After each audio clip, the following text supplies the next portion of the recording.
So we're back with you again. I'll say this is, as is said in the film world, this is take 2 of Interact Livestream program. Today, Saturday, the 27th of May, in the year of our Lord 2023. Welcome again to all of you. We were just about to introduce our special guest, but I think probably Jeffrey is already seeing someone coming in, so I want to give you, Jeffrey, the opportunity to welcome whoever is the first guest. Now we can't see who it is, but later on, but someone is that already, person will come on. Yes, so that you're getting reactions already that they're tuning in. Yeah. Great. So we want to just say give a special welcome to you, Miss Veronica Benjamin, better known as Miss Sally, Mama Sally, Sister Sally, Auntie Sally. So many different names that she had. She's no stranger to Jeffrey and I, and I'm sure she's no stranger to all of you out there. We want to just say, Auntie Sally, Mother Sally, Grandma Sally.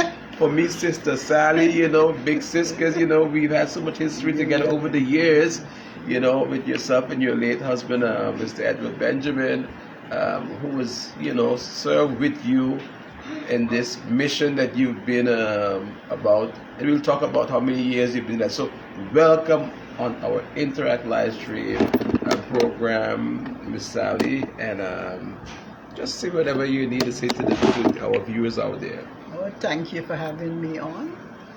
This is not something I had expected to do, but you came and I'm here. Jeffrey's the one that, Jeffrey always asked me wanted to do this for a long while. He was asking to do it, so finally he's here. Well, we're gonna, what we normally do too is, we're gonna take it wherever you lead it. So you just feel free to speak about whatever you want to talk about, and we are gonna flow with you. Wherever you go, we go with you. And whatever you want to say, we follow you on that. That's the way how we do this program.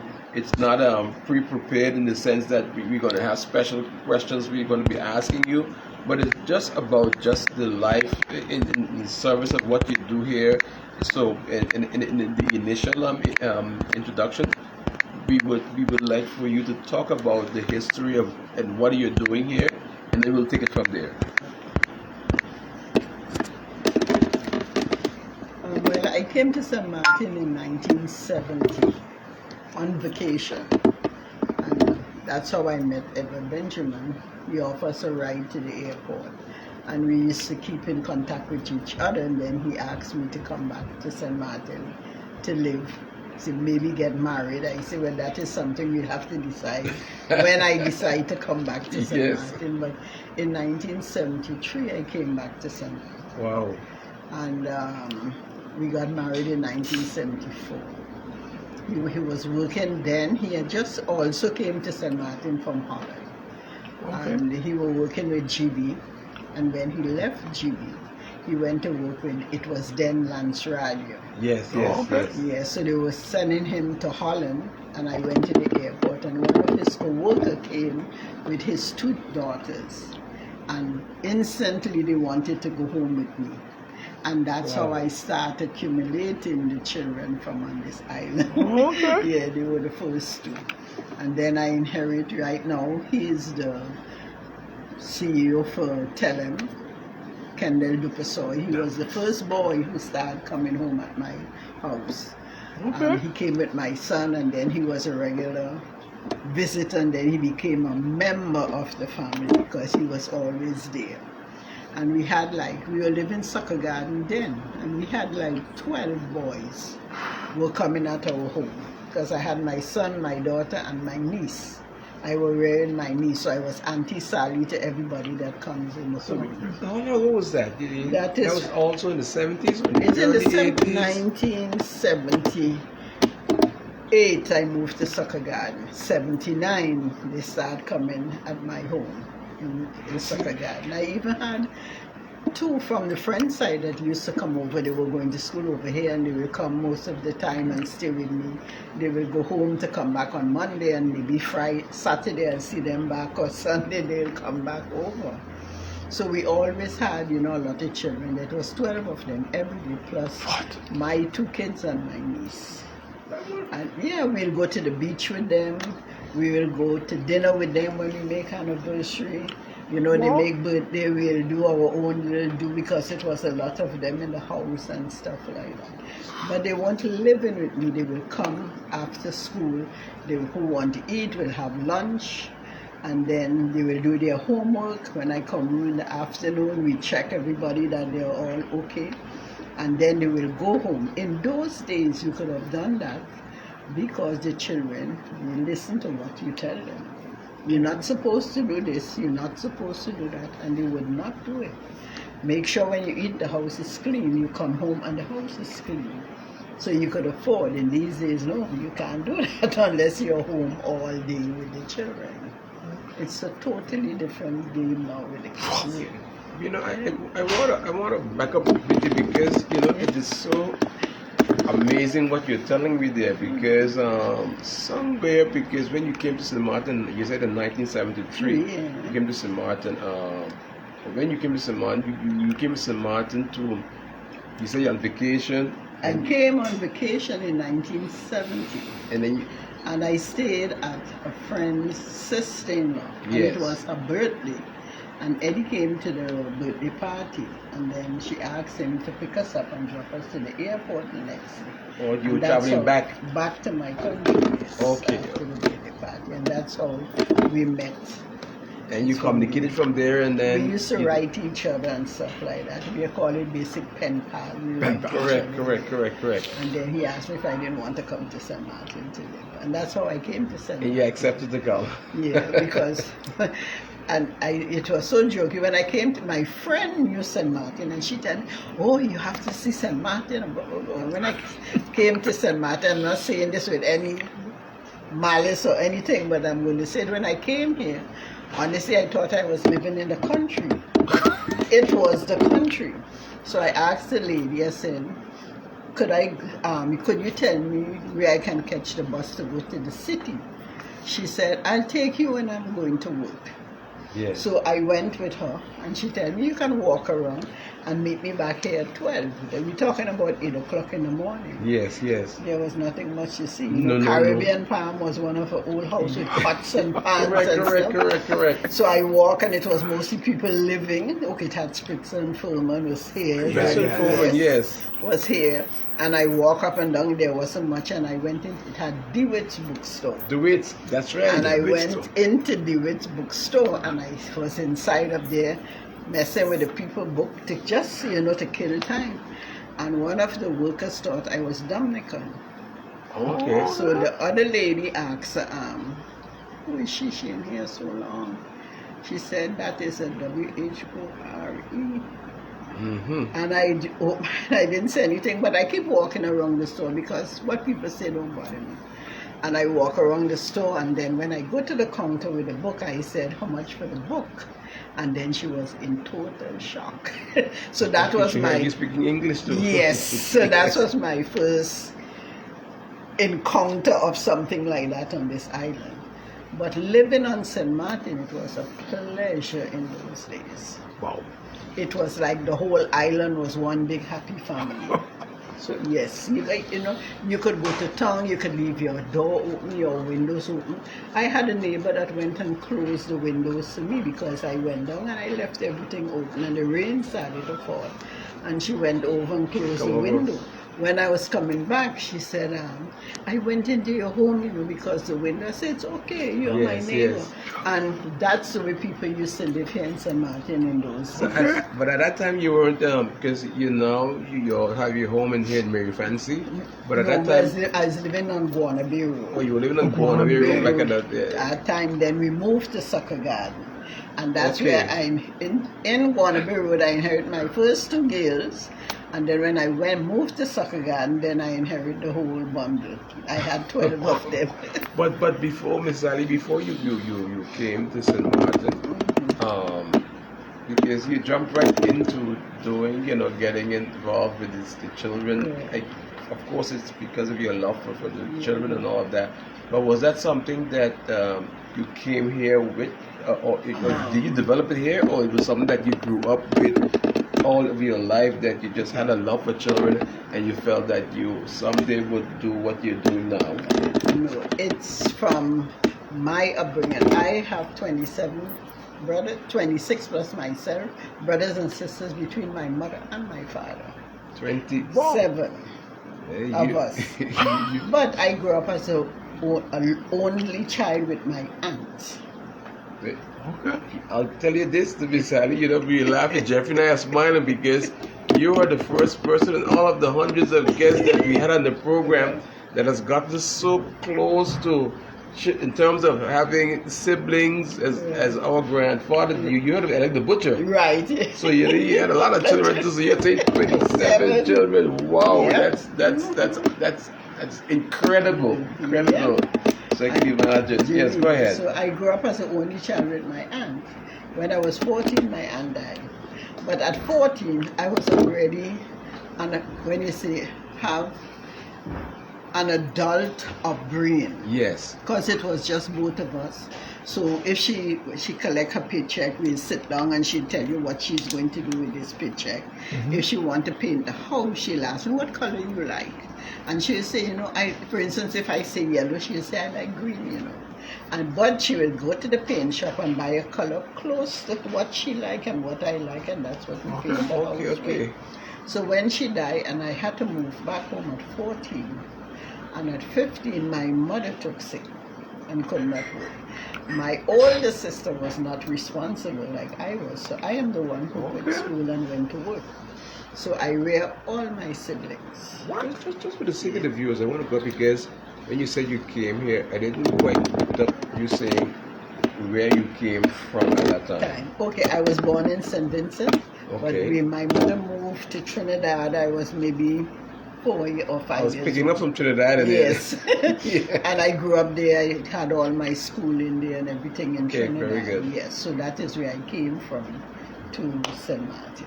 Okay. Yeah. So really, and then so when you got here, you said you got, I guess no, that we got married in here after that. I came here. Yes. And then so you never really got into any type of profession yourself, other than you went right into, you know, taking care of the children. But my profession, I'm a seamstress. You're a seamstress. Yes. I love designing things and, you know, carnival costume. I had my own group and stuff like that. Here in St. Martin? Right here in St. Martin, yes. Wow. Mm-hmm. Wow, that's and amazing. I must say, carnival committee is what stopped me. I still love to do it. But I had no sponsor. So it's out of your pocket. So when my husband resigned in 2010, I had to stop because I said we can't afford to put money, and we didn't used to charge the children. Okay. We make them pay $15 to the breakfast program. Mm-hmm. And that money they will use to help to buy things for the children that come in to have breakfast in the morning. So each child will pay $15, but that is to guarantee that their parents will bring them to the food. So we will buy, I'll go to Trinidad where the material is cheap, we'll buy the material, and I made all the costume with my daughter-in-law help. Toya was here. I had a friend used to come from Trinidad and help me, and my niece, and we will do it. So we had no labor costs. So I could bring out the group, and we used to bring out cultural group. I can imagine. So it's not the same as it is today. Exactly. You know? And we had the big float. We make sure the carnival was a carnival group. Exactly. But then we couldn't get paid when we win. And you won. You used to win. We came second most of the time. One year, the only year I was disturbed, and I would say it, about the carnival group, I went to the hospital and the nurse said, "Oh, Mrs. Benjamin, they thief you again." I didn't mind. I tell her it's okay. I said, I am the people's choice, so we don't mind. Yes. But one year, Sister Bokia came out. They were celebrating their 30th anniversary with a t-shirt marked 30th happy anniversary. The best thing was they had 6 children in graduation gown, and they had the courthouse in front of their group and stuff. Mm-hmm. What's the guy name again? Scotty. Scotty? Oh, I know Yes. Scotty. Scotty came Yeah, over Scotty. to me and he said, Mrs. Benjamin, if they don't give you first, second, and third, don't take anything from them. You know, Sister Borkia beat us. I wish I had those pictures to show you. Wow. In their short pants and a t-shirt. And they're going to tell me is because they had the courthouse in front of their group. That was not a requirement. Exactly. And I was still coming out the next year, and then I went to them and said, you know, if you can pay me what you owe me so we can finish the group, because we always incorporate the leftover material for the next year and we do a different design with something else so that the children doesn't have to pay. And they refused, so we had to just close everything down because there was no money to finish the group, and then we just stopped. You know, And every year I kind of grieve for my group because I loved doing I it. want to mention some people that came on. They're coming on now. Our cousin Michelle Archon, Shumara Valentina. I think she's watching from the Netherlands. Valrona Brooks Romney. Elvia Macho. I think Elvia's a guy as well. Yeah. Elvia's a guy. And Ikela Kemper from the Samartan home. Yeah. Samartan's home. I think all of them would know Sally for sure. Oh, yeah. Yeah. You know, going back to, because you spoke about, you know, making the carnival costume, so you had to deal with all the expense, bringing all the material from Trinidad. Yeah, So that was out of pocket okay. for you. Everything and was your out of pocket. husband, And if some of the ones who were together with me with the group, they would contribute also for us to finish the group. Okay. You know, sponsors was not there. We are kids group. Nobody really So, was interested. so it was more the It's children's only- parade then. It's only for the children's parade. We never Okay, got never involved in the with the senior. adult. No, Oh, it's not. okay. We only do for the children. Okay. Yeah, guys. And how many kids you would have participated? The in last that one? group we brought out, we had 160 Wow. children. 160? Yep. We used to go by Miss Elshot up by Claire?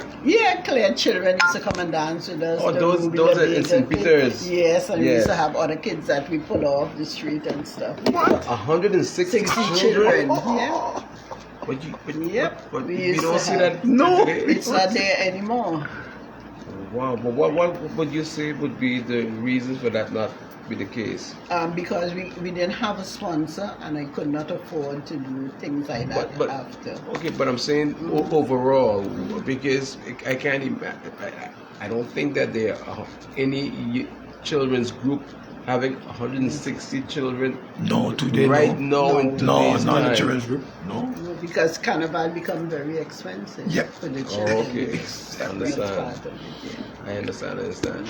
So let's go back again, because we are talking about your children, because you talked about your upbringing and all of that, and you was raised with your aunt. Right. And I was amazed when you were saying, you know, how you were brought up with your aunt, because she was treating you as an adult. So basically at that early tender age of, let's say 13, 14 years old, he was speaking as two adults. So you had the mind of an adult already at that time. Yeah, it very was responsible just because it was just both of us in the house. in the Yes. house. So she wasn't a going out type. I think they said it's how you were brought up, it's how you live. I am not the going out type either. So it's on Sunday we'll go to church for 15 minutes. She'll visit her sister, another 15 minutes other sister, and then she'll go visit her brother. And then when 12 o'clock she'll say, "Oh Sally, it's time for us to go home." And her sister will say, "But Elsie, you can sit here and have lunch." She said, "No, we already prepared our lunch." But that's the type of person she was. And she would tell you, "Oh, your neighbor must never know you don't have lunch to eat. If you don't have food, you put a pot on the fire, throw some hot water and garlic, and nobody know what's going on." Yeah, in we your can't keep home." hearing that story. Those So kind they of smell something out on the pot. Yes. Those kind of things she would tell to you, and I think that mold the way I was brought up. And even with my own siblings, I used to leave some of my clothes when I go home. So I had an older sister, We were the same size, just different height, and a younger one, so they could have wear my clothes, and I would leave them. And then she'll ask me, "Oh, Sally, where is your clothes?" And I will not look at her because I don't want her to say I'm lying. So I'll tell her, I forget them by ma, but I didn't forget them, I left them. And then she in turn realized what I was doing, and she'll buy 3 dresses for me. Same dress, but different colors. And I said, Yes. why is she doing that? What is this? But then I was happy because I can leave too when I go home. Yes. But she will buy things for the other siblings. But she will just let me deal with my my younger siblings, and that's how I learned to share from a very, very young age. I learned to have compassion for other although I was a child, I learned to have compassion for other children that didn't have the things that I have. And even when I went back home, and you hear, once my younger brother said, "Oh, I don't like that tea, I'm sick of drinking that tea." I had it in me from then. And up till now, I still hate to hear that a child can't get a meal or this one can't get it. I don't like it. So that's why the children is in my home, and I hate people calling them foster kids. I don't like it. They are not foster kids. Their circumstances bring them to my home. They are living at me in my home. I don't consider them anything foster. Wow. And I try to rear them like that. This is your home. You are not living at a foster home. You are living in my home. It's our home.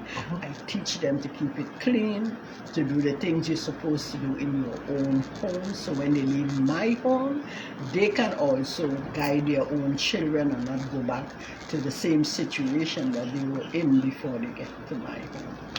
I want to ask you a question specifically on that, Miss Sally, because you were brought up with your aunt. Yeah. You come from, of course, you came from a large family, very large family, but you were brought up with your aunt, you and her alone. So you were trained to be by yourself with her. But how? I mean, I'm trying to put this together, the whole thing that you have all of these children with you now, while you yourself. So how were you able to make this transition? No, you see, I grew up in my aunt alone, but there was a need. That's why I can understand these children. When time comes for me to go and visit my own siblings and my mother, I'm happy. I want to go. I can't sleep at night because you miss them. They're yours. So regardless of the sky could be the limit, you still miss your parents, you miss your siblings, you want to go there, you would love to visit them. When I go home now, things are not the same. It's better at my aunt. Once I get to see them, and I see everybody is okay, and I can leave and then when she said, vacation is coming up, you can go 1 week by your mother. I'm happy again. I want to go. That's why I can associate with the children here, because it wasn't in our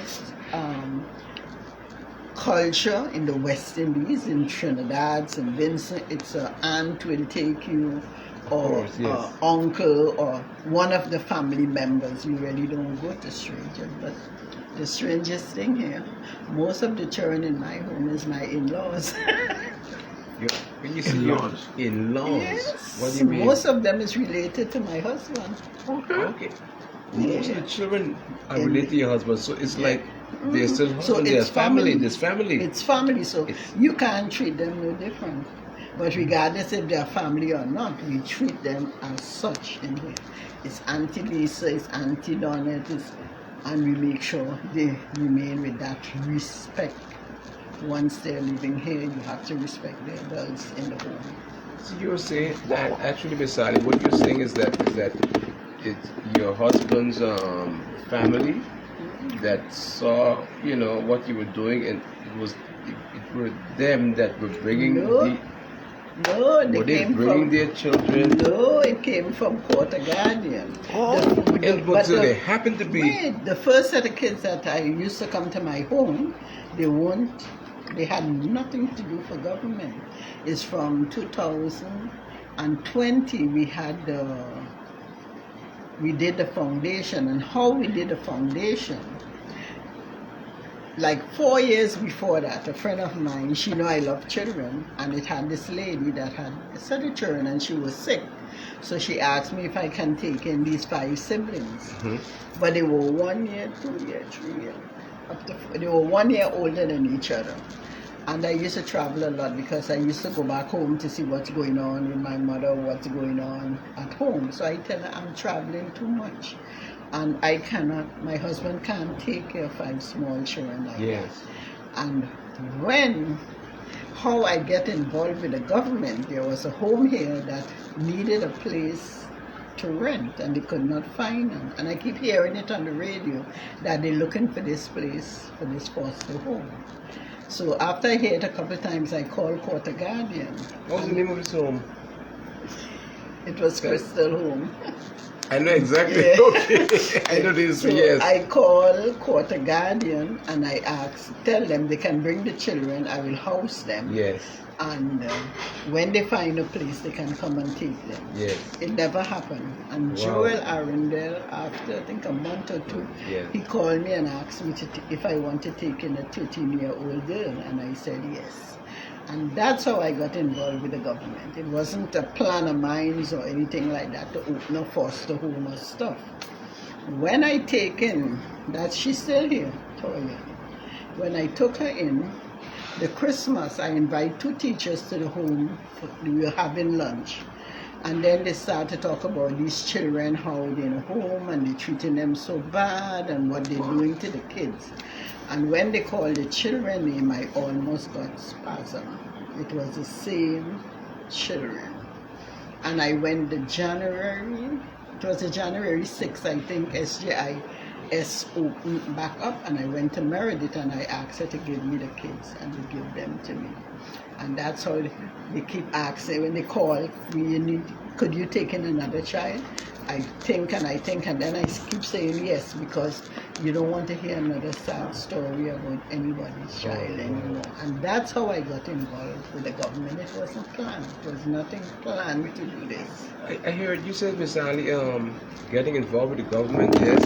And I heard you mention 2020. So it made me to think on what was happening between 2020 and backdated. Just I and Eddie were taking care of these children because they had parents. It was their choice to come at our home, but they used to go home at nights to sleep. Sometimes a couple of them would stay over, but they had their own home. It was their choice. But Kendall had a wonderful mother and his stepfather, but he chose to be with us. What do you ask me? When was the last time you saw Kendall? Oh, he always will hail me up. We'll see him. Now he's a grandfather now. So. I saw that. I saw that. But so back then, you and your husband Edward, that was out of pocket expenses for the both of you then to take care of these children. It was just basically I'll cook. I love to cook, so it's always have food in the house. And I know they are coming, so I will cook, but we didn't have the expense of buying clothes. And then if I travel, I will bring back something. Yes. But we didn't have those expenses. It's mostly the meals. Okay. That was about it. So they were not when I say staying in terms of overnighting with you before 2020. Some of them would stay. We had one where Junie died many years ago. When they have the ball game, he would stay home by me and look at the ball game. The basketball player? Yeah, right. I remember Junie. Yes, and Junie? Yes. And then he'll go home summertime, couple of them they are sleeping. My house always open, so whenever they come and they want to go in, they'll go in. The food is there, they will eat. And when I come home, everything is neat and clean, so I didn't have problems. They'll do their homework and stuff like that. Because I remember, like you say that, but going back before 2020, before we were on screen a moment ago, you mentioned when I came with and I brought Mr. Ralph the day. Right, the day to come and visit. Yes, to visit, and I was amazed when you say, and I mentioned that, even though I didn't even know that after so many years, we talked 2017, that's about 6 years ago. Since then, you're saying that Mr. Lede is still in contact with you every other month. Yes, he's still, making provisions for the home, you know, and I'm really amazed, and I have to say, even via this medium, you know, as my friend Ralph and your partner, you know, I have to express much gratitude to him. But Yeah, it's him for that. and another lady, I don't know if she will want me to mention her name, that really keep us going. Okay. Yes. Okay. But I'm not sure, so I would not I understand. mention her name. Correct. Because Correct. She doesn't even want to tell me who she are and stuff like that. They want to keep it very private. Yes. So she wants it private, so I keep it like that. Of course. And you see, this is show you that there are a lot of people out there that, you know, have a passion and a love for our kids, sons and Martin, that are out there that would want to help, you know. So it is just, and in this case, you know, those of you out there, I just wanted to say this via this medium, those of you out there who know, you know, who would want to help. There's so many areas, you know. Miss Sally has her home here. I'm sure she always need the extra help. And she has proven that, you know, she is not just capable of the work, but she has the love and the passion. Sharon, her late husband as well, to do this from ever since, you know, they got married, you know, and we know her, the people of St. Martin, everybody knows what she's doing up here, and it's always a pleasure for me to come here because I see it's because it's always so beautiful. The home is so beautiful. Yeah. Everything is so organized and so structured. Like I'm saying that, Miss Ali, how are you able to discipline the children around here to make sure that everything is well placed up, nothing is thrown around and all of that? Because we're here and we can see that we're sick, but it doesn't seem as if the children are living here. So how do you do that? I have a wonderful daughter-in-law that all what Eddie used to do, help with, she take it over. She sees that everything is in place. I also have Toya. She was the first one that I took in from SGIS. She is still here up till now. When we got funding to pay the workers, I asked her to come back because she relates to the children. She'll be able to explain them her life, what she went through as a youth, and try to, you know, guide them as much as they could. And I have Donnet. Donnet is here 9 years, making 9 years here now with us. And she is a mother to the children. Success comes from good workers. And I have wonderful workers. I would want to lose them for anything. Because when you get new people, most of them are coming in for the salary. Yeah. And this type of job is not easy. It's not like working in a store or you're in a house working with 2 children, a family with just a family. This is a house with 22 children that you have to be 22 children, exactly. So you have to discipline them. Sometimes we have 25 children here. You have to be able to deal with them. You have to be able to hug them, love them, help them through the bad times they're going, because regardless of how you treat them, they have baggage. They want to see their parents. They're not seeing them. Yes. You know, don't care what you do, in half time they will sit down and just grieve because where's my mother? Wow. Where's my dad? So how do you handle that when they're in that mood? We have to sit and chat with them and tell them, you know, make up some story why mommy can't come or why you can't do this or why you can't do that, and then we find something to do with them to get them out of the mood. So you're saying that the parents, for whatever reason, they can't come or they don't want to come. Probably they're going through something themselves. It have nothing that name can't. If you can go in the salon and fix your nails and fix your feet and do your hair, you can come and look for your children. I understand. Even if it's for half an hour, 15 minutes, at least they feel good inside. Mm-hmm. There is nothing, in my book, there's nothing named can't. Okay. Whatever you want, once you're willing to work towards it, you can do it. Mm-hmm. So how would you communicate with those parents? I mean, what would you say to them in circumstances such as this to make them to understand or not understand? Is it difficult? And then do these parents respond to you? Let me tell you, I don't do it anymore. When the children come in, they come through my gate, their minds. Because I used to do it in the past. I will even send pictures to the mother of the children. You know, take pictures, send it. You know, when you're going to come and look for them. Nothing works with them. I have a parent that she has problems, but she don't miss a Saturday or a Sunday to call her children. When they make birthday, she find a way to find a car to come and get them, take them out for their birthday, and bring them back. When Christmas, she asks if she can have them for a day or two. She go with them, she bring them back, and she can't afford. She's just working 2 days out of the week. She has medical problems and stuff like that. And I take off my hat to her because at least she's trying. Yes. And we have the others that have 2 good feet, 2 good hands. Everything is good, and they don't do it. But Miss Ali is saying, because knowing the situation, I've worked with government in the past. In these areas, we had to deal with critical stuff like this with children. The home environment that they come from sometimes, where they live and all that. Because if we look at how you live in your home, the setting, it is it's beautiful. It's a place that anyone would want to live or have their children raised. So probably would it be that the parents could saying that, Miss Ali is giving them what we cannot give them in terms of home, in terms of taking care of them, in terms of love, in terms of treatment, that they can't give, and probably that's the reason why they would prefer to have their children stay with you, Miss Ali? Maybe some of them, but not all of them.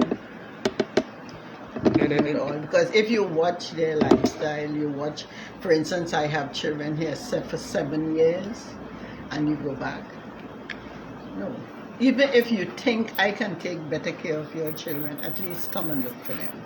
They know they have a mother out there and a father out there. Some of them maybe not the dad, but they know the mom is there.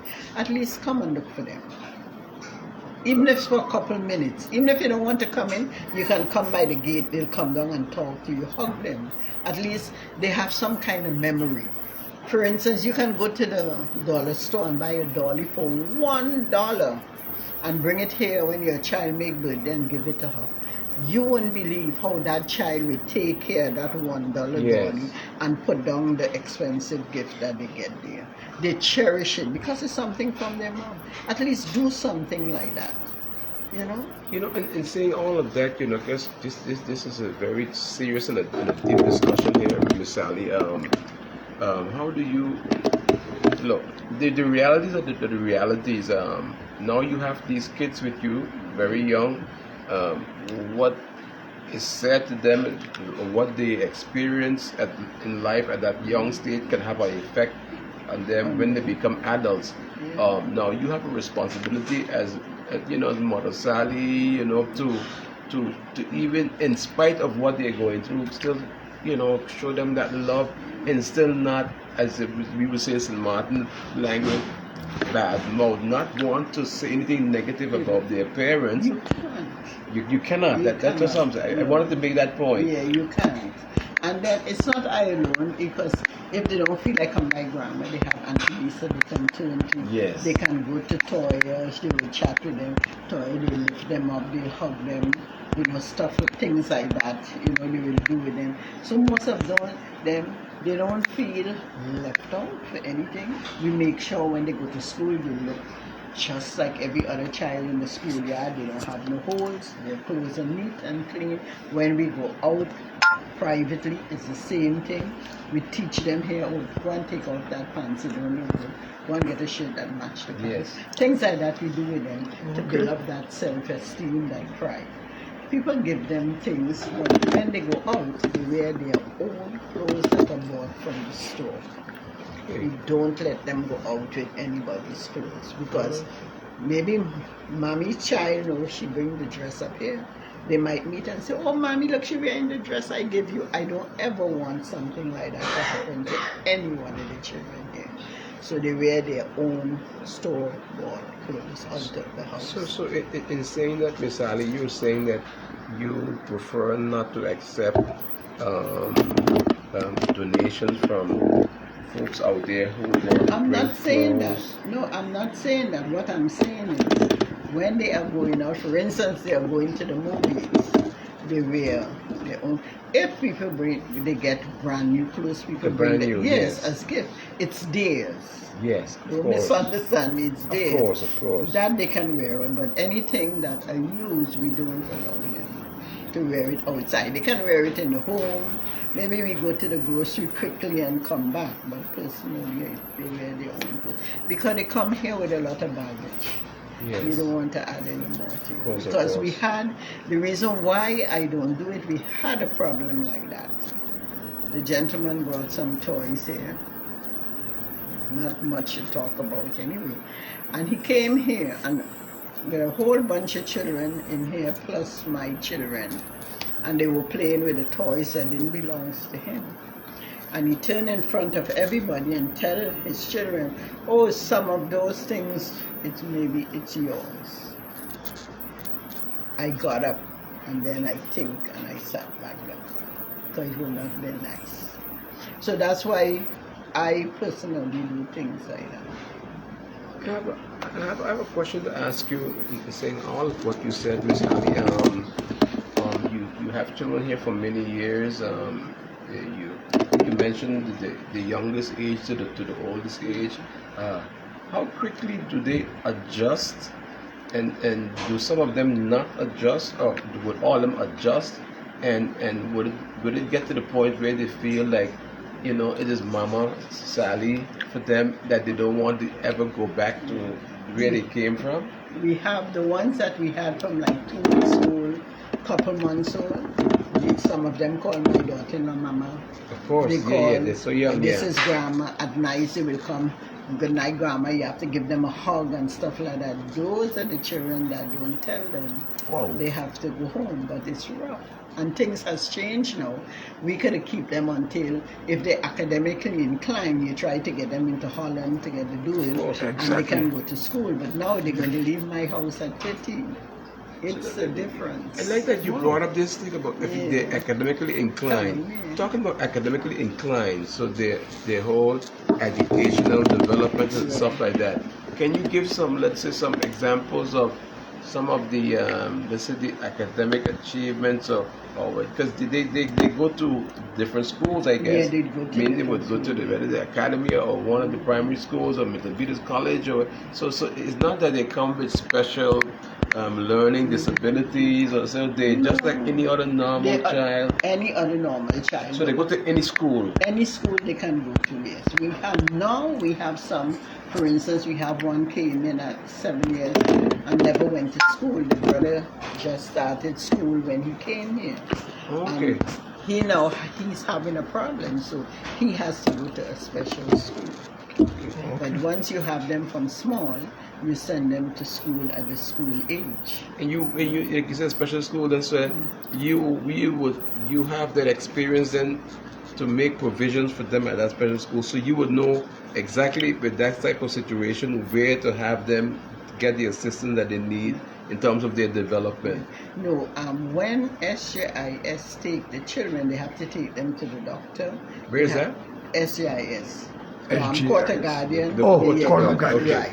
They have to carry them to the doctor, get them tested, find out why they are not going to school, they have learning disability or stuff, and then they tell us. And then I will work with them to get them into school, stuff like that. Then once they're into school, we take over and we deal with all of that. So you do, so Miss Sally, you're saying that all the kids, you said you have what, 15 children right now? Right now, no, we have 22 children in the house. So you as Mama Sally or guardian, you I'm by not yourself. the guardian. No, Just sorry. the caretaker. You're the caretaker. So then you're saying that you are by yourself, or with, let's say, with the persons who are assisting you, they follow up with in terms of the education development. So they go to the teachers, go to get their report cards and stuff like that to see how they are doing. So with your team, together with your team, you do that. Where we even homeschool them here. Okay. If once they hear from, with some of them a year, 2 years to 4 years, we homeschool them. So when they're ready to go to school, they can count, their ABC and all of that. We try to teach them to write some of the letters and some. We have one here, he is so bright. He just made 3, but I don't think he'll be staying on the island. He'll be leaving because we were planning to put him in. With his family? Yeah, he's only 2. No, he just made 3. And he can count up to 50. He knows his address. What? Yes, and he can tell you anything. At 3? Yes, he can have a conversation with you like an adult. He talked to his mother on the phone, and he'll think it's an adult Wow. speaking. Yes. He go from here, he come back, and he would say, "Grandma, this is what I do. I do." Yeah, very, very bright. So they're not backward, or they're just like any normal child.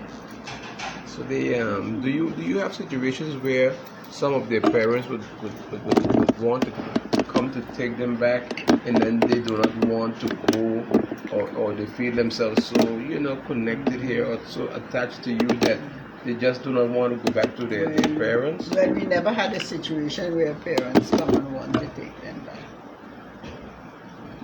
We Not never want to- had that situation. But let's get to the parents. In your experience over the year, Mr. Sally, because I want to also say something positive about the parents too, because it's unfortunate. It's not always that the parents are bad parents per se. Most of the what time, do you they're say about not that? bad parents. If you talk to them, is their lifestyle, or they get addicted to something that have them. It isn't that So they're bad people. they need are help not. themselves. They self need some help. So they themselves. But then no. You see, I'm trying to get somewhere with this too, Miss Sally, because you are connected with the governmental authorities. Right, yeah. They know what you do here. I expect that from time to time you have people from government coming to see what the situation is like.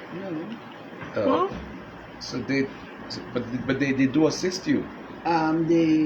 Every month they give you some money to buy the food for the kids, and the government, it's SGIS. They have their There's a court of guardianship.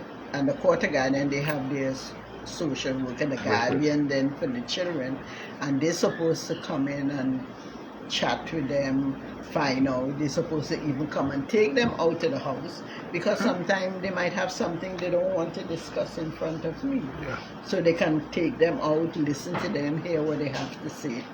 Because that's children, you have to. Because they're hearing everything from grandma, Auntie Lisa, or they might be only talking but if they hear it from somebody else, they will say, okay, yeah, that's what I have to do. So we try to promote the guardian to come and take them once in a while and carry them out and talk with them. You said a minute ago there they supposed to. Because now I What are think you saying? these days I think they are overloaded. They have too much work, maybe not enough staff, so it don't go as should. We have some that make it their business too. Some, I don't know how many kids they have to look at. Maybe they have more pressing issue. Yeah, I remember, not cutting you across, Sally, I remember they had the ICANN foundation back in the days. I remember with Betty and stuff like that. But how many more of these homes do they have on the island? On the Dutch side? They have the new one for SGIS. That's the 13 plus. When they reach 13, the children has to go over there. They have that home, and they have. And where is that located? Union Farm. Union Farm. Yeah, and they have couple foster parents that will take maybe a child or two children. They have a few of them out there that will do that. Yeah. But I think right now this and This is the biggest home right Yeah. now, and the one for SGIS. Nigeria. Yeah. Would it because listening to you, and I'm sure Jeffrey can agree with me as well, because what I'm hearing here, Miss Sally, is that if I'm here like let's say for example I'm an inspector from the government, and I'm evaluating and looking in this situation, there would be more pressing needs for me to go out there and address, because if I see here, if I would have to how should I say, what's the word? Inspect? Give the facility or the home a mark. I would say this is excellent. I'm saying it's excellent in the sense that I need to focus on other serious situations that's happening out there rather than to. Am I making a right point? Yes, because we, when the children come here, let me put it, it's our children. Yes. If they need to go to the doctor, I'll carry them to the doctor. Correct. And then I will tell them what's happening. If something happened in school, we'll address it and we will let them know. If it's something that they have to step in and come, then we'll make a date and we'll go to the school. But we basically do the things we have to do ourselves.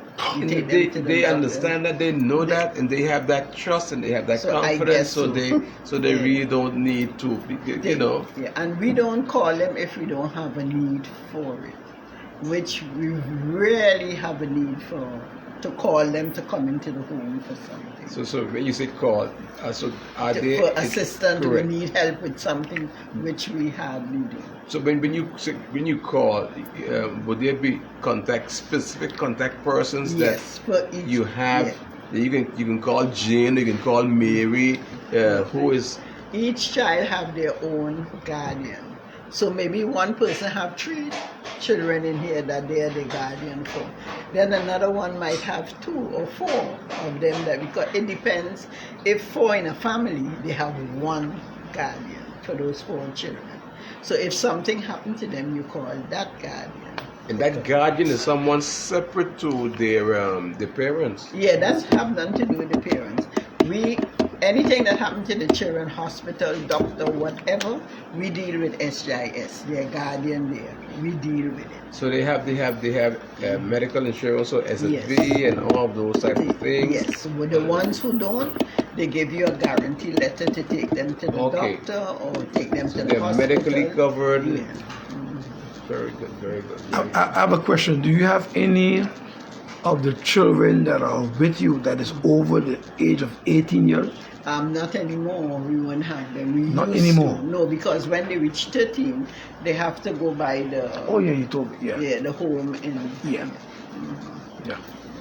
So we don't. We used to. We had them here up to 23. If they are not academically inclined, but they go and learn a profession.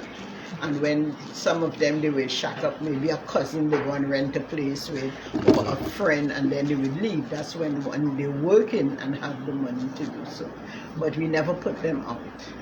They will leave on their own. On their own. Yeah, because if they go into school, they make 18, the government finish with them. If they make 18 the first of the month, they'll finish with them. And then we will carry them until they can leave them. So, Ms. But Ali, it's not going to happen anymore because 13 they have to go over to the other home. Yeah. you another serious question.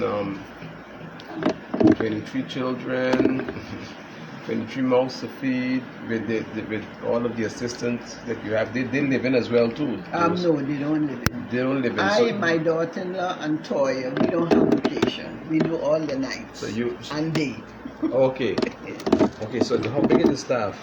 We have, it's 1, 2, 3, 4, 5, 6 of us. Okay. And they are paid by the government. They are paid by SMDF. Okay, so yes, so it's Court of Guardian. Okay, Yeah. they're paid very good. And so in terms of maintenance of this, because this is your home, you got a lot of wear and tear, having so much movement at your house. How are you able to take care of the maintenance of your house and the, let's say, electricity and water bills and stuff like that? We get help with things like the light and the water and the workers, SMDF cover. Most of Okay, it. so that is covered. Yeah, so and we don't. the food.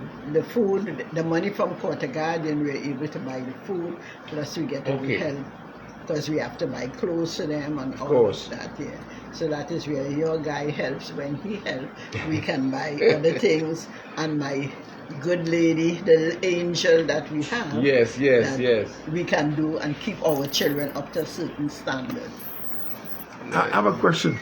I know you say you have those kids up to the age of 13 years. 13 now, yes. And after they leave here. Yeah. Those children that are under 13 that you have with you, Do you teach them lesson, for example, how to cook, etc.? Yeah, we have to teach them life skills. How to make up their bed, how to iron their clothes. When they reach 12, they have to learn how to iron their clothes. We teach them how to use the washing machine and stuff like that. Yeah. So they do their own laundry every day? Yes. Yeah, they go put it in the washing machine. We don't let them iron all the clothes because some of them they might burn them. So we iron, but the things that they can iron, but it's not an everyday. That's just that's just on weekends when they're home on Saturday. Okay, take your shirts and iron them. But chaos, somebody should iron the pants that can get burned, of course, and stuff like that. And every morning, that's when you get up, they have to make up their beds. They have to see that the room are neat and clean, and then go in the shower, take off. They have to leave their room neat and clean. That's the way you teach them to live when they leave your home.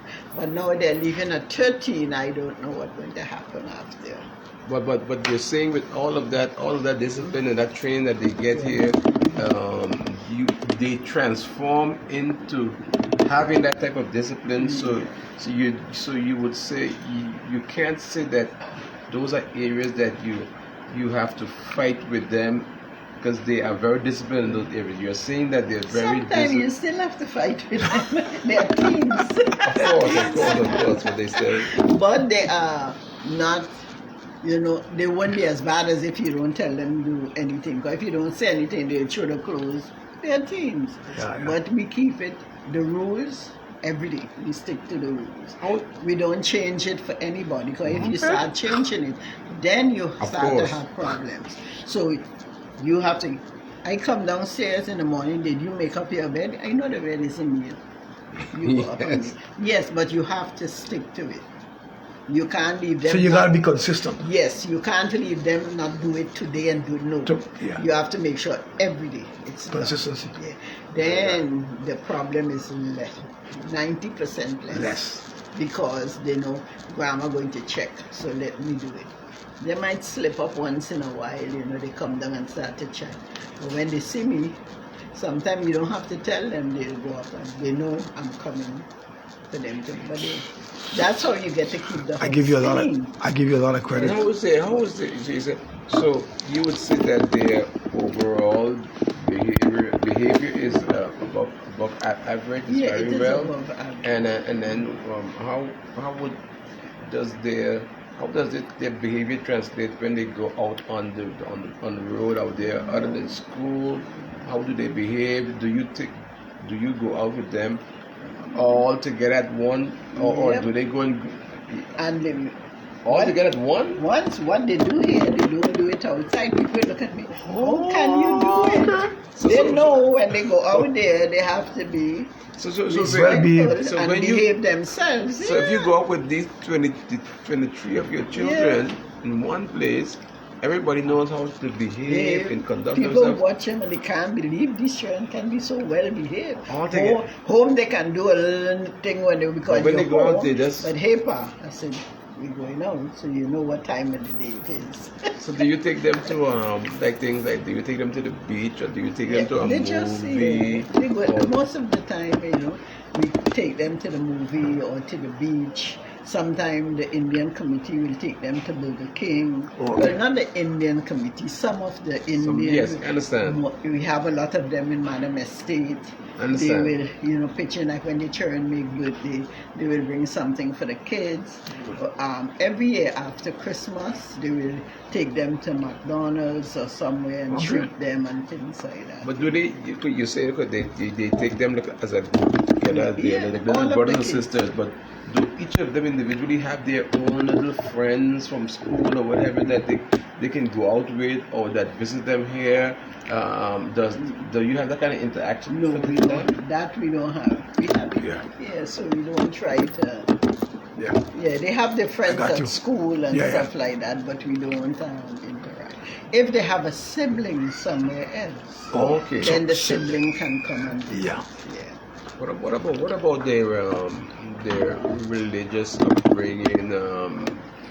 I can imagine all of them maybe come from different religions and stuff like that. Is that a factor, or is it how is that played? Because they will need parental guidance in terms of their their religious upbringing, would you be the one to guide them? Well, I don't make any distinction because it's one God we all serve. That's right. The Seventh-day Church in St. Peter's, they will pick them up and they will drop them back off. Okay. So Okay. every All of Saturday, them? yes. Okay. All the ones that we send, we don't send the smaller ones. The Seventh-day Church? Okay. Yeah, the ones that can sit, yes, and behave themselves and conduct themselves, they go to church. They will come and take them and they will go to bring Okay. them back. So They no enjoy other religion comes in we take them have to they church, come, like Methodists we have them, they will come and pray with us and stuff Oh, like okay. that. Yeah, Yes, in the house, yes. Yeah. But I understand what you said, because that's Yeah. all based on Yeah. who volunteers to Yeah. come and do it, because Exactly, because for everybody instance, could I'm a ask Roman about this. Catholic. Yeah, of correct, course. yes. But I work on weekends. It's my time Correct, to you work. see? I don't have workers on weekends. Yes. I look at the service on the TV. Okay. Correct. I I don't understand. go to church, but I still, people say you're a Christian, but I'm a Catholic. I still look at early morning. I'll get up and look at the service before I come out Yes. to start to see about the kids because I have breakfast and lunch.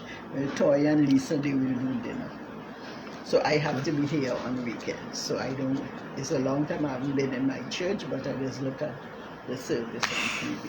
So let's say, like we try to cover a lot of areas here. What is a Saturday or Sunday morning? They get out of bed at a particular time. Are they scheduled to get out of bed at a particular time, or do they get up out of bed at what time they want to? They have breakfast together. Everybody have breakfast when they want to. What is that like? We have breakfast at 1 time. When they're going to school, everybody gets up at 4:30. Yes. Because Okay. everybody have to bathe, get their breakfast, get their clothes on, make sure everybody is in tune to go to school. And Toya will take them to the bus stop and put them on the different bus. And then we'll go down. When they come back here at 1, they'll have lunch. And then they first they change their clothes and stuff, they come and they have their lunch. Then they have a little break and then they do homework. After 5 o'clock, they can go out in the yard and they play and stuff like that. So when we have a longer daylight time, they can stay until 6:30. Then they come in and they bathe, put on their pajamas, and then we do dinner. 7:30, everybody has to be in their bed. The smaller ones. We have a little leeway for the bigger ones. They have to be in their bed because they're not going to fall asleep right away. Maybe 8:30. Exactly. And then Yes. we have to get up again at 4. Correct. 4:30 in the Yes. morning, so they must go to their bed on time. There's homework time on Friday afternoon. They're free. We don't do anything. If they have homework, we do it on Saturday. If they have projects to do, we don't finish on Saturday. Then on Sunday, they got to have help with that. We'll help them to do their project, cut out this and different things, get things off the computer for them and stuff like that. Wow. But we have scheduled time that we have to stick Yeah. to. On Saturday, everybody has a 10-15 minutes chore. Because the place isn't big, it's already clean, the workers clean it, but we give them something. One of the boys will clean a 10 by 10 in the back, we put the other one to do the space, clean it, make sure it's clean, one in the back, just a 10 minutes. And then they have to read for an hour. Read. A few things. They in the morning, as I said, everything is properly scheduled. As far as we can see, in the morning when they get up at 4:30, are they waked up by someone, or do they know? Is there an alarm clock, or do they know when they have to get up and they get up on their own? There is a clock on the wall, and they can teach them to get up on their own, because when they leave here to go away and study, we're not in there to wake them up. No, nobody. not at So all. when they reach, for instance, a certain age, we don't. We only wake up the ones that are 10 and down. Anything above that, you have to get up. We have 2 boys that love to sleep. So a couple of mornings they have to walk down. Now they are up. No, they. Oh yes, they're in time to get down the hill. They're getting the bus to go down to catch their bus to school. You just have to leave them, be late, wait until the bus leave, and then wake them up. And in saying that, because we always like to ask some very serious questions to Sister Sandy. if you don't mind, that are there at any time any children who would say that they are not, let's say, for whatever reason they're not happy, that they want to run away or something? Like, you don't have that type of situation. We had that situation way back, but then it's the type of children, if they have total freedom and they come here I at understand. 10, 11. I got you. Yeah, they're spoiled. Oh, they're spoiled. here Yeah, they're have spoiled. restrictions. Yes, here. yes. And they don't want to stay back. But we only had two of them. We had two of them. And they got one involved, but he did something wrong. And just my instinct, I went and I said, look, I said, be careful, because I'm going to call the police. And he jumped through the window and he went. Yes. Yeah. But we didn't have, after that, they left, those two boys and him left. We don't have that problem. And another question, Miss Sally, they go to whatever schools that they want to go to. They go to some go to Dutch school, English school, or they all go to the how does that work out? No, it depends where they come from. And for instance, we have those that come from Colby. They still go to school in Colby. Okay. If they come to the age where we can change them, we send them to Ruby La Vega because it's more convenient for us. It's a lot of children for report cards, because many times we miss report Ruby cards. La Vega is where now? Right up in They're in the back of retreat. retreat. Yeah. Okay, right here. Because we miss getting report, or we reach by the school, you get one and you didn't get the other one, and then sometimes you forget months pass before you go and pick up that report card. But we basically know what the children are doing because we are doing homework with them all the time, so we know what level they are. Yes. We know how much they can read, what their reading level and stuff like that, so we can still go along and help them with their work. Because it's something we have here as number one, education. That saved that vicious cycle once you get them educated. Do you have any experiences with the kids of, let's say, being bullied at school, or they go through any type of whatever it may be? I had it once. That's why I try a lot to keep out the newspaper, to keep out the these things. Yes, I stay in yes, the background. yes. Because when we first started to get children from the government, we had 25 of them here. And we had one washing machine. So a lady came here and asking me what I want. I just get confused once she started asking me what I want. So my worker came and she touched me. She said, Grandma, come 1 minute, let me tell you, see something here, quick. So when I went, she said, ask them for a washing machine because we only have one with the 25 children. Yes. And they wanted a picture and put it in the newspaper. Oh. And this child went to school and she come back here crying out of breath because the boys them were teasing her. They didn't know she was foster. They tell her, oh, your grandmother can't afford a washing machine. I understand. That's why I keep out. People just ask a lot of times what I want, and they say, everything is okay. I don't want it in the newspaper.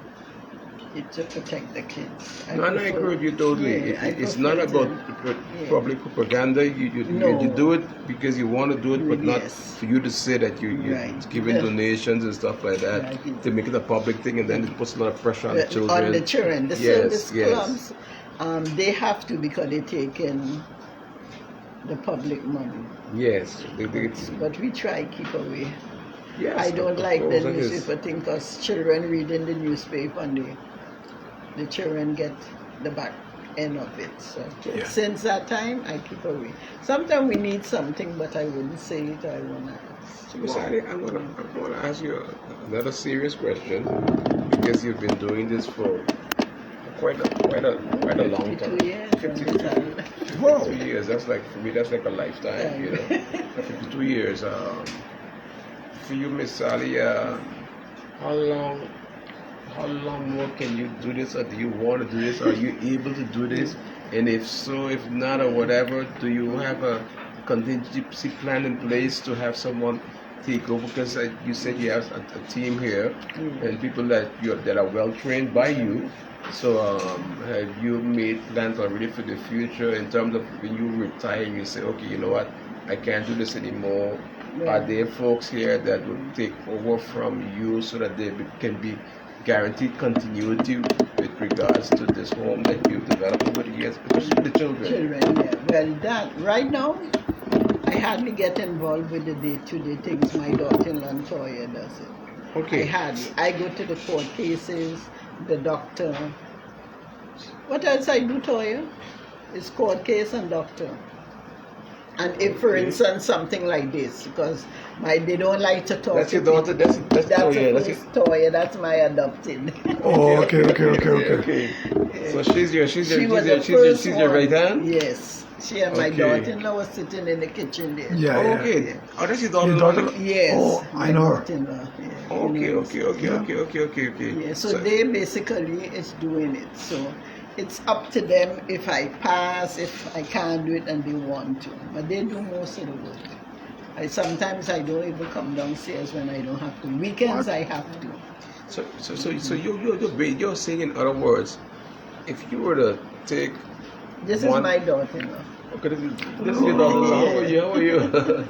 So you're saying if you were to take, let's say if you had to leave someone for 2 weeks or for a month for whatever reason, no problem. They can handle it. They would handle it. My workers are 10. So all of them, they know exactly what they have to do. What's happening with each child. They will do. So it's not like it's not like they're asking you, what you know, to Mama, do. Sally, what do I do here? No, they know every little detail and what to do for each child. If it's a medical something, they know if John isn't looking well, he needs to go to the doctor. They can run it. Yeah, you have, like you said, doctor and medicals. Have you ever had any serious? I only have one child. He's very serious. I went to Holland with him in November. It's nothing they can do. Okay. But besides that, all of the children are healthy because we make sure they have 3 balanced meals per day. The veggies, the starch, and everything. We give them vitamins. In the morning, make sure they get a lot of milk and stuff to keep their body going. We don't go to the doctor much with the children. We don't. How many boys? How many girls? Oh, we have most is boys. We have 1, 2, 3, 4, 5, 6. We have 7 girls, and the rest is boys. And do the boys? Because this home. This is a big home and it has a lot of rooms. So I'm saying you have the boys with boys, girls with girls. They're all separated. Yes, and at night we have a watchman. Okay. We have the camera, either I watch earlier part. So you They still watch. Yes, it's always supervised. When you have teenage boys and girls, and they are not relatives, you have to have it supervised. Because I was going to ask you, you're going there right there. Because I was going to ask you, you say that they're not teenage boys and girls, they're not relatives. How do they see each other? Do they see each other like brothers and sisters after a while? They come in here, or is it still seen as if you're from here, I'm from there, in that kind of way? Let me see. For the last 6 years, they don't see each other as brothers and sisters. The children before, they live under the same roof. If one come home crying, everybody want to know why they're crying and they're ready to go to kill somebody. What? Yes. All of them like that. If you send them out, I can send them out. Go in town, you need shoes or something. Give them the money, they go and buy it. You have to be back by 7. Everybody come running, they're back by 7. They never come one and leave one or anything. But the new generation now, you can't do that. So, on that point, because you mentioned 40, 50 years, 52 years, Miss Sally, how do you compare the behavior of the children today with the behavior of the children back then? What would you say could have caused the change in behavior? Younger generation, younger parents. Oh yeah. Younger parents. Younger parents. Yes. Explain. Their style has changed. Their parenting style has changed. We have too much casino on the island that they get addicted to. We have too much drugs. We have too much of everything. That's the difference. And two, our parents used to be home, the mother home, seeing about the Correct. children. Yeah. Now the mother have to work 2 jobs, daddy have 2 jobs, the TV Also, correct. That is becomes the parent. become the Yes. parents. Hey, internet on the TV. Also. They are seeing things that I and you're not going to look at.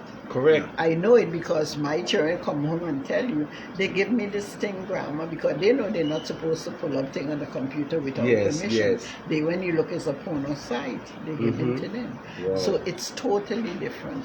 It have the children see too much at home already. So Hear too much, see too much, and all of that. It's I have to say, it come from the right of the parents, because now, if that parents maybe spank the child on the bottom, Yeah, they're not you get- abusing the child. The police is No. coming in, they might Yes. be locked up. Correct, So correct. they give the children the freedom, and what? And we have pure chaos. so Look at so our youth out there. yes, yes. So because this is a good example of making a comparison as to you being a parent, having your children at home, because Jeffrey and I talk about that all the time. You being at home, you are a parent, you have children that you're raising, and then these same children that and you influence them in a particular area in terms of the development. And on the other hand, then they leave for hours and they go to school by influenced by the setting, that the environment that they're in. How does that interact? How does that contrast? How does that affect? Would you say that how you are developing them at home overpowers the influence that they're having in school, or is it vice versa, that you are not able to keep up with what's happening in terms of what they do when they go out, that is influencing the behavior at home, that you are not able to manage it in the way that you'd want to manage it? Sometimes it gets difficult. It depends on the age of the child and the mindset of the child that you have. Because we have them that become difficult, but you can sit down and talk to them and tell them why they shouldn't do it. This could happen, that could happen, and they would listen, and you will see a change in them. It has some that you can't change. They will be very good at home, but then there's a different story outside, because they know it's not accepted. So when they're home, they're totally different child, and when they are out, they're another different child outside there. We have some that try to come in with for instance, they lose respect for who's out there and stuff. They try to come in here with it, but we let them know we're not going to accept that from them. This is I want to ask you a question, because we've been sitting now for probably over an hour talking. So you and I are interacting. So I'm very good at body language. So we're talking to each other, and I'm looking at you. We're looking at each other face to face, and you are so very calm, and very calm, and you don't seem to be stressful. Can you talk a bit about that? How you're able to manage that? Are there days that you would say that this is too much for me? I need to just stop this and give it up or whatever. Does that ever happen, or do you say that you have developed a personality over the years that you're able to manage what you're doing to the extent that it's become your lifestyle? Well, I have to say this become my lifestyle, but it have a lot to do with my upbringing. I was taught certain things as a little child. My aunt always says, if something is bothering you and you can't fix it, you have to let it go. For instance, if something is wrong and you're arguing, my aunt always say, it takes 2. Yes. And 2 wrongs will make a right. So Yes. you don't answer, you let the person vent and leave them alone. And I grew up with that. That type of thing. Sometimes, the children, they are too much. I will go upstairs and get in my room and say, nobody call me or something. And you unwind. So that's your way of just dealing with very it. And wise, very wise. It's something that I'm really going to get mad, I will leave it alone and calm down, even with adults. So you prefer not to say it react at in the that way point in in front time. of yes. No, and then when I'm calm, then I'll go to you and say, you know what, I didn't like what you do, blah, blah, blah, blah. And I'm finished. And we talk normal after that, because it don't make sense to make an enemy out of little things. We have such a short time here. So the children, your kids can never say that they see Mama Sally upset to the extent that it's like Oh yeah, with build a fear over them that they say, what's going on? We have to get because I can imagine that sometimes Yeah. as a parent, you have to sometimes put force down too because these children can take you for granted and then still try to, how should I say, abuse, the I'm situation. still the bad John in the house. You still the bad John? Yes, but most of the time when they get to that stage, it's for school. And they know, and they will say, oh, grandma cursed me off. It's always when you start to mess up in school, you can get me real angry. Even with my son. He went and tell the story when he went to college and came back and said he didn't want to go back anymore. I said, okay, you need to go look for a scholarship.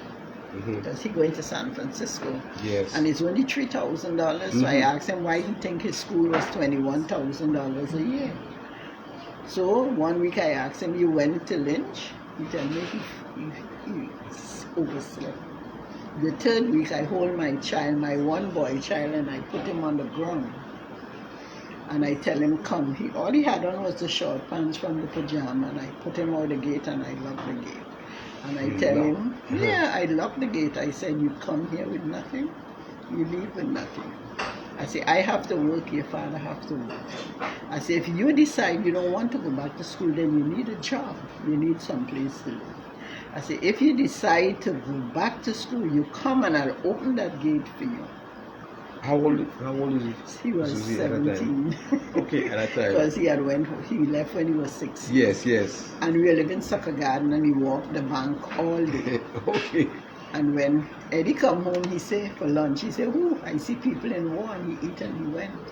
And 7 o'clock in the night, my poor child came in the house and crying, and he said, yes, I'm going to go back to school. So Eddie asked him, you can't study, you don't know? He said, yes, I could do it. And when he was leaving, he tell my daughter I'm never coming back home again. Say, I hand him the credit card and I say, I don't mind what you do. Once every 3 months, I don't get that paper from the school saying you go to school, don't look for any money, there will be none. I think a pigeon used to bring that paper to me. It used to reach here so quick. I used to have it quick, he used to send it to me. Radio.